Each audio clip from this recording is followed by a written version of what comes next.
السلام علیکم دوستو، حضرت علی رضی اللہ تعالیٰ عنہ نے فرمایا بے وفا اور بیکار عورت کی 11 علامات ہیں۔ نمبر 1، بے پردہ عورت۔ نمبر 2، جو عورت اپنے شوہر کی نافرمان ہو۔ نمبر 3، بد زبان عورت۔ نمبر 4، بالوں کو کھلا چھوڑنے والی عورت۔ نمبر 5، وہ عورت جو اپنے آپ کو زیادہ عقل مند سمجھتی ہے اور اپنے خاندان کے لوگوں کو کمتر سمجھتی ہے۔ نمبر 6، زیادہ بولنے والی عورت۔ نمبر 7، وہ عورت جو زیادہ سونے کی عادی ہو۔ نمبر 8، چیخ چیخ کر بولنے والی عورت۔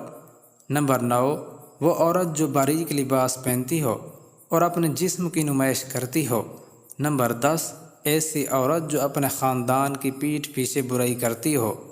نمبر 11، وہ عورت جو زیادہ گھومنے پھرنے کی عادی ہو اور گھر رہنے کی بجائے بازاروں کے چکر لگاتی ہو۔ تو دوستو، یہ وہ 11 عورتیں تھیں جن کے بارے میں حضرت علی رضی اللہ تعالیٰ عنہ فرماتے ہیں کہ یہ خواتین ایسی ہیں جن سے نیکی اور وفا کی امید نہیں رکھنی چاہیے۔